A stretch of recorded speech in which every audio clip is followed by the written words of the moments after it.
The world's largest floating city is back in action, 80,000 residents, a stadium, schools, and even 8 helipads. It sounds like something pulled from a science fiction movie.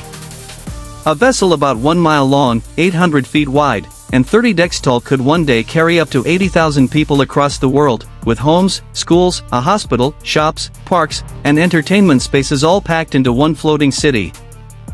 The concept is called Freedom Ship, and its backers are again presenting it as a new model for life at sea. But for all the excitement, one question sits right at the center of the story.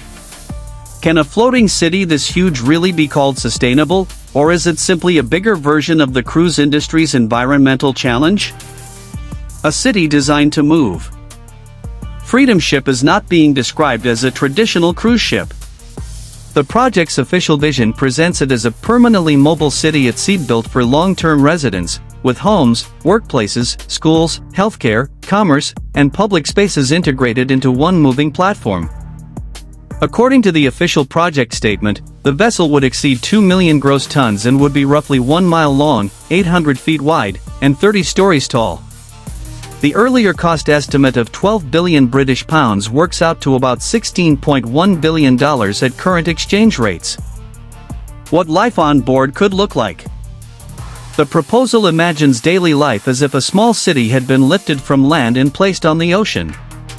Plans include hotels, restaurants, stores, banks, museums, a concert hall, a water park, a convention center, a nightclub, an aquarium, and a 15,000-seat sports stadium.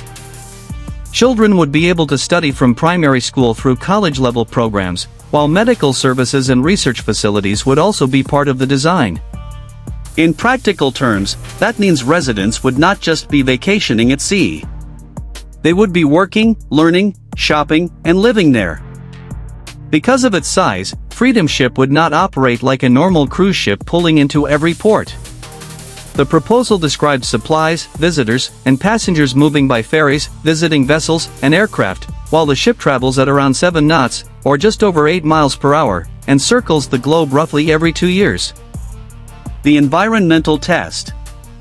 Supporters say the project could reduce pressure on crowded ports and rely on cleaner systems.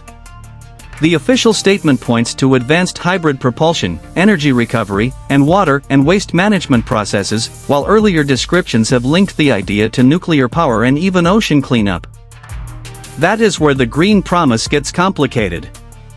Shipping already carries a climate burden, with the International Maritime Organization finding that total shipping greenhouse gas emissions rose to about 1.19 billion US tons of CO2 equivalent in 2018, equal to 2.89% of human-caused global emissions. A larger vessel can sometimes be more efficient per person than many smaller ones. But a permanent floating city would also need constant power for housing, hospitals, stores, cooling systems, waste treatment, food service, and basic comfort. Think of the electric bill for a city block, then put that block on the ocean. Funding is still the big obstacle. Freedom Ship has a long history.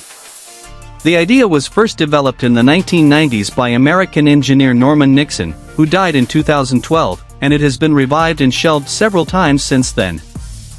Roger M. Gooch, CEO and director of Freedom Cruise Line International, is now leading the effort. The company's investor page describes the ship as a long-term development project that requires patient capital, technical validation, governance, and a multi-phase approach. Gooch has said there is enough interest that the company could almost justify building 3 ships, but he also acknowledged the central problem. "We are very confident that we can get it done, but capitalization is key," he said. Construction would be its own experiment. If the money is secured, the proposal says construction would begin in Indonesia, starting with the hull.